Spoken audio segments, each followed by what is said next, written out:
Bitcoin y criptomonedas y mercados tradicionales se enfrentan a la última semana antes de que las noticias económicas se entrometan de lleno en la dirección del precio. Sin embargo, la situación de Bitcoin es algo delicada, ya que está intentando romper un nivel de soporte importantísimo tanto a corto como a medio plazo.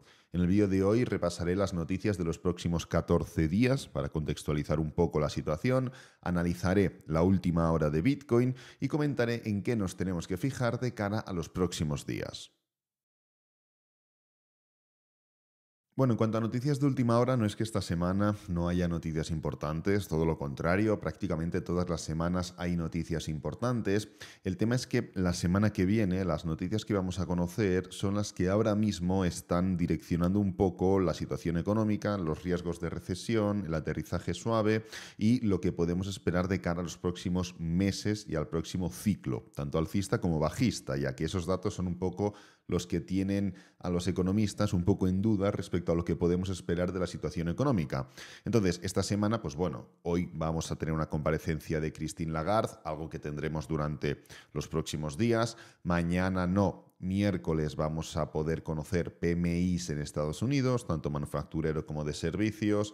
Tirando al jueves ya vamos a poder escuchar a Christine Lagarde varias veces, ya que conoceremos la decisión del Banco Central Europeo sobre los tipos de interés, lo cual se espera que sea 4,50, es decir, que se mantengan fijos en el mismo nivel en el que se encuentran ahora, del mismo modo que se espera para Estados Unidos. Y ya tirando a viernes, pues bueno, tendremos diferentes datos también interesantes referentes al gasto en consumo de personal subyacente, ¿no?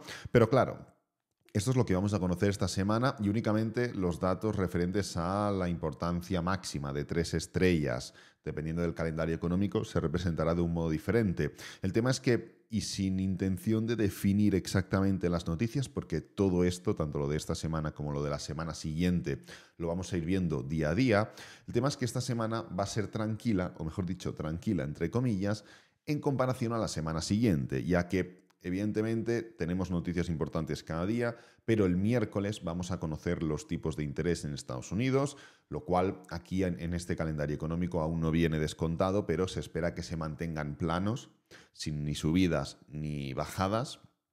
Y luego, pues evidentemente, conoceremos los discursos pertinentes de Jerome Powell, las actas del FOMC, etcétera, etcétera, ¿no? Y ya tirando a final de semana, más concretamente el viernes, como digo, y vuelvo a hacer un inciso, siempre hay noticias importantes, pero ya tirando al viernes conoceremos la tasa de desempleo en Estados Unidos, que es uno de los datos de empleo, junto a otros datos de empleo, a otras tipologías, que están ahora un poco marcando la dirección económica, porque en el momento en el que la tasa de desempleo va incrementando, hay más probabilidades de que suceda una recesión en Estados Unidos. Entonces, entendiendo ahora el motivo por el cual, independientemente de que esta semana va a ser importante, la semana que viene va a ser mucho más importante, vamos a pasar a analizar la última hora de Bitcoin y del mercado de criptomonedas. Y si da tiempo, no solo analizaré también lo que está pasando en Estados Unidos, utilizando el SP500 de referencia, sino que también comentaré diferentes ideas de trading. Entonces, del mismo modo que comentamos ya la semana pasada, el precio está ya luchando contra la media móvil de 8 sesiones en gráfico semanal. Es una zona mucho más importante de lo que parece, ya que el mercado de criptomonedas, como su propia naturaleza marca, se suele mover en movimientos impulsivos fuertes y pullbacks rápidos, impulsivos fuertes y pullbacks rápidos, del mismo modo que lo hace en tendencias bajistas, impulsivos fuertes y pullbacks rápidos, y así sucesivamente. Esto invita a que las zonas que podemos tener como referencia, tanto en mercados alcistas como en mercados bajistas, sean zonas relativamente cortas, relativamente cercanas al precio, ya que el pullback que podemos esperar suele ser rápido. Y esto nos lleva a los siguientes dos niveles. Punto número 1, la Bull Market Support Band, zona de soporte y resistencia dinámica por excelencia. Y punto número 2, y un poquito menos importante, esta media móvil de 8 sesiones en gráfico semanal. Lo cual, como puedes comprobar, es lo que hace un poco de intermediario entre el precio y la Bull Market Support Band. Hay muchos momentos de mercado donde, pues por ejemplo, aquí, año 2017-2018. El precio como que ataca sobre todo la media móvil de 8. Aquí lo tenemos. Ataca la media móvil de 8. Tanto en tendencia alcista como en tendencia bajista. Suele atacar la media móvil de 8. Pero ¿qué sucede en el momento en el que en vez de mantenernos en esta media móvil, la rompemos, la rompemos, la rompemos, la rompemos, que vamos directamente a por la Bull Market Support Band. Pues bien, es justamente la tesitura en la que nos encontramos ahora. El precio está atacando de lleno la media móvil de 8, después de un movimiento de sobrecompra muy importante, después de un año alcista durante todo el 2023 que no podíamos pensar que en cuanto a probabilidades iba a ser tan alcista, ni mucho menos, pero lo ha sido. Entonces, ya lo comentamos la semana pasada, es momento de romper este nivel. Y esto es simplemente una contextualización en gráfico semanal. Ahora vamos a pasar a gráfico diario, pero lo que podemos esperar como mínimo de cara a la ruptura de esta zona, que ahora veremos si estamos más cerca o lejos y en qué condiciones la estamos rompiendo, es lo más importante, no el qué, sino el cómo. Lo que podemos esperar desde estos niveles es simplemente una caída de como mínimo un 12%, 15%, entre el 10 y el 15%. Esto es lo mínimo que podemos esperar. Y la probabilidad en cuanto a que esto ocurra a corto plazo es elevada o no. Bueno, si bajamos a gráfico diario, justamente la semana pasada estuvimos marcando un poquito la relación que había entre este gráfico diario y la tendencia que se estaba formando en 4 horas. Y la similitud era que el gráfico diario aún no había hecho un cambio de tendencia, es decir, aún no había empezado a hacer máximos y mínimos decrecientes, y en cambio en 4 horas sí. Creo que ya se han formado esos mínimos decrecientes en gráfico diario. Sí, pero la realidad es que el mínimo más importante, que es esta zona de aquí, la zona de los 40.000, 41.000, más tirando a 41.000, que es el punto en el el punto en el que se encuentra, perdonad, ahora mismo Bitcoin, es justamente la zona de referencia que nosotros tenemos que tener marcada, porque es el inicio de toda esta estructura de desaceleración. ¿Bitcoin ha estado subiendo recientemente? Sí, pero ¿cómo? En forma de desaceleración, con lo cual esta zona de aquí no es que fuera pues predecible, no es que fuera evidente, sino que era óptima. ¿Por qué? Pues porque este tipo de estructuras derivan en movimientos que atacan la misma zona, del mismo modo que lo hemos vivido tantas veces en todo este mercado alcista de Bitcoin, el cual ha ido formando grandes movimientos correctivos. Pues justamente estamos en una situación muy similar. En términos generales, podemos determinar la diferencia entre este movimiento de subida de aquí o este movimiento de subida de aquí y este proceso correctivo de aquí y este proceso correctivo de aquí. Obvio, no siempre tiene que ir de la mano. Si ahora vienen noticias como vino aquí durante diciembre relacionadas con el ETF de Bitcoin o con la noticia que sea, no tiene que ser el ETF de Bitcoin, la situación técnica se deshace y por muy clara que sea la zona en la que nos encontramos ahora, el precio seguirá subiendo, ¿no? Entonces, ¿a qué me quiero dirigir con todo esto? Me quiero dirigir a que el punto en el que nos encontramos era el mínimo punto al que podíamos llegar técnicamente hablando, dejando de lado medias móviles, dejando de lado todo. Independientemente de que la estructura nos invite a pensar que podemos seguir cayendo, si nos fijamos en cómo lo estamos haciendo, es nuevamente desacelerando, es formando una estructura de canal.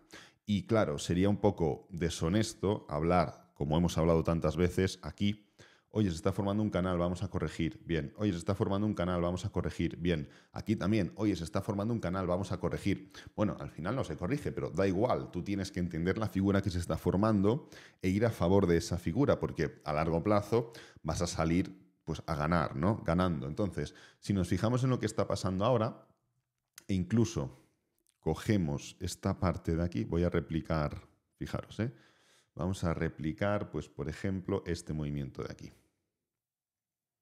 Lo voy a copiar y lo vamos a pegar aquí. Fijaros, ahora mismo, y lo voy a invertir para que sea lo más similar posible. Hemos cogido un patrón en diario, así, un patrón en diario, y lo estamos comparando con un patrón en 4 horas, que como podemos comprobar, si invertimos ese patrón diario, es relativamente similar a lo que se está formando ahora. Fijaros, no es similar lo que estamos viendo, no es una estructura que sí, que tiende a la baja, pero si nos fijamos en el cómo está tendiendo a la baja, ¿qué es lo que estamos viendo? Que en este punto de aquí también se está formando una especie de canal. No lo vemos tan bien aquí, pero en velas lo hemos visto. Y es un patrón muy similar a este de aquí. ¿Esto significa que el precio de Bitcoin tenga que romper al alza desde ya? No, la respuesta es no. Significa que independientemente de que el precio pueda romper incluso esta zona de los 40.500, 41.000, la que hemos comentado antes, de entrada la estará rompiendo formando una especie de canal o de cuña. Con lo cual el movimiento no estará atacando esta parte inferior con la misma fuerza con la que, pues, por ejemplo, puede atacar, pues qué sé yo, cualquier nivel de ruptura a la baja. Aquí rompemos el mínimo anterior, fijaros, y lo rompemos y punto. Se rompe y ya está. No se rompe desacelerado. ¿Qué pasa después de romperlo? Que se forma un doble suelo en zona de soporte.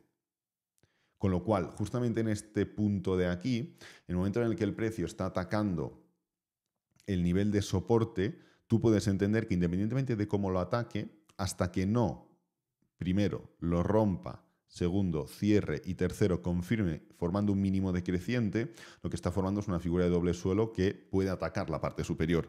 Obvio, no sabes las condiciones, ni puedes saber el desenlace final, ni la magnitud de ese desenlace, pero tú tienes que entender que esto es un doble suelo que puede atacar la parte superior. ¿Y qué es lo que forma luego? Forma una figura de canal. ¿Os acordáis en estos vídeos? Iros a los vídeos de mitades de diciembre, donde hablábamos de esta estructura de doble suelo, con este doble suelo aquí, más pequeñito, y este patrón de cuña.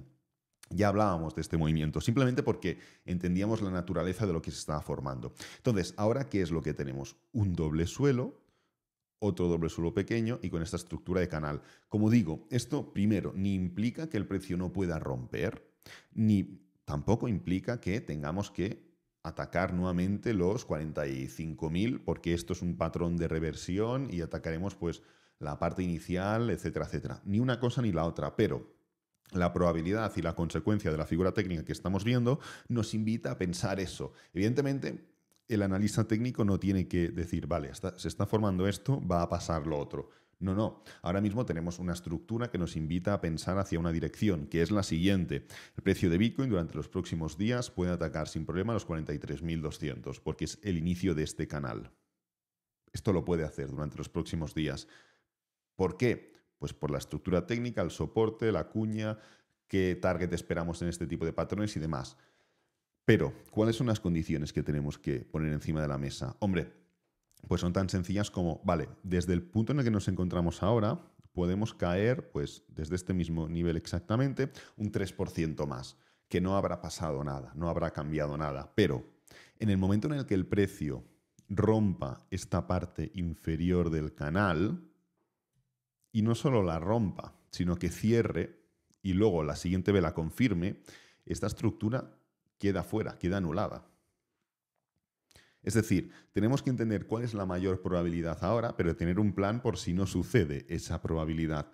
Y en este preciso instante, si el precio formara justamente lo que he comentado, independientemente de que no sea lo más probable ahora mismo, es decir, atacar la parte inferior, que no habría ningún problema, pero no solo romperla y cerrar, sino que en la siguiente vela sea de continuación. Es decir, podríamos romper y cerrar, pero que la otra vela hiciera así y te devuelve todo el movimiento. En el momento en el que sucediera eso, que independientemente de que sea lo menos probable, tenemos que valorarlo, lo siguiente es empezar a pensar en esto de aquí, justamente en esta caída que puede atacar esta parte inicial de la cuña, de la Bull Market Support Band. Y es algo que ya hemos vivido en otras ocasiones. Fijaros cómo justamente aquí, en el año 2019, que ya hemos comparado tantas y tantas otras ocasiones, el movimiento, ¿qué es lo que pasó? El precio atacó de forma desacelerada esta parte inferior o esta parte de la media móvil de 8 sesiones semanal. ¿Y cómo atacó ese nivel en desaceleración? ¿Qué hizo? Una especie de doble techo y entonces ya cambió e inició todo este movimiento bajista. ¿Podemos vivir algo similar? Ya lo comentamos la semana pasada también, no a modo de predicción ni a nada, sino a comentario de lo que estábamos viendo, pero sí que es cierto que podemos vivir algo similar, en el que si seguimos formando ese movimiento desacelerado, independientemente de que se esté iniciando esta ruptura de la media móvil de 8, el hecho de que sea un cierre semanal y que queden aún 6 días y 16 horas puede fomentar que se puedan formar rupturas más allá de esta media móvil, pero que no sean rupturas fuertes y que el precio pueda atacar estos niveles, haciendo un poquito caso a la figura que estamos viendo en gráfico diario y gráfico de 4 horas. Y esto es un poco la valoración que hago ahora mismo, tanto de la estructura a medio plazo como de la estructura a corto plazo, teniendo en cuenta lo que estamos viendo ahora mismo, que ya comentamos y ya hablamos de este patrón correctivo, y continuación, patrón correctivo y continuación. Y es verdad, el mercado se mueve a través de impulsos y pullbacks, pero cuando tú unes tantos impulsos y pullbacks seguidos, no estás formando un movimiento bajista. O sea, sí, pero es un movimiento que tiene caducidad.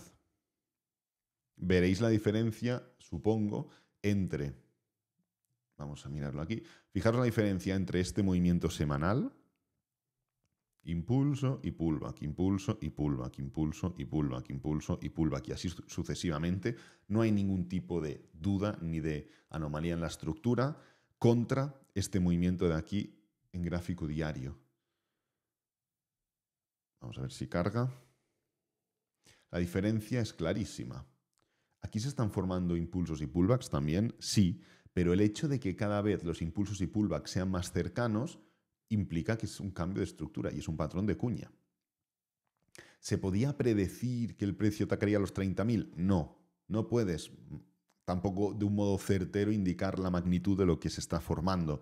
Por eso podríamos hablar de niveles y fliparnos aquí, pero sería mentirme a mí, mentiros a vosotros y perder el tiempo. Pero podemos detectar la diferencia entre una tipología de impulsos y pullbacks sana, que marca dirección, y una tipología de impulsos y pullbacks totalmente insana, que marca una alteración del movimiento y dictamina que independientemente de el qué, es decir, seguimos haciendo máximos y mínimos decrecientes, si nos fijamos en el cómo, podemos ver que es un patrón de cuña y un patrón de reversión y de giro. Y luego pasará lo que tenga que pasar. Igual gira y cambia de tendencia. Bien, igual gira y forma una tendencia a la baja o un ciclo bajista. Pues ya está. No lo podemos predecir, pero sí que podemos anticiparnos a la falta de fuerza alcista. O igual no hace nada y sigue subiendo y viene una noticia y el precio se da la vuelta o cae un poquito, pero enseguida vuelve a subir. Pues ya está. Independientemente de cómo se desarrolle, lo que tenemos que ser capaces es de determinar que la estructura es de agotamiento. Y en el punto en el que nos encontramos, esta estructura que estamos viendo es de agotamiento. Y ya está. Y es muy sencillo porque es literalmente la misma estructura. Y un agotamiento claro. E independientemente de lo que suceda, es decir, independientemente de que el precio aquí gire y se levante. Pues bien, ya lo habíamos comentado, de que ataque la parte inferior del canal o que incluso lo intente romper pero se dé la vuelta. Bien, podemos entender esas dilataciones. O que el precio haga así, da igual porque la estructura es la que es. Y aquí pues igual no se habrá desarrollado como esperábamos, pero si vemos 1.000.000 de estructuras de este tipo y las analizamos y operamos del mismo modo, a largo plazo vamos a salir a ganar. Así que nada, me gustaría, como digo, haber hecho un comentario de SP500, de diferentes ideas de trading, pero tampoco quiero alargar mucho más el vídeo. Tenemos mucha más semana, tenemos aún muchos más vídeos por delante y ya iré comentando este tipo de análisis más adelante. Este vídeo lo voy a dejar por aquí, espero que te haya gustado, que te haya servido, que es lo importante. Si es así, dale me gusta, suscríbete, compártelo con amigos, con la familia y nos vemos en el próximo vídeo. Adiós.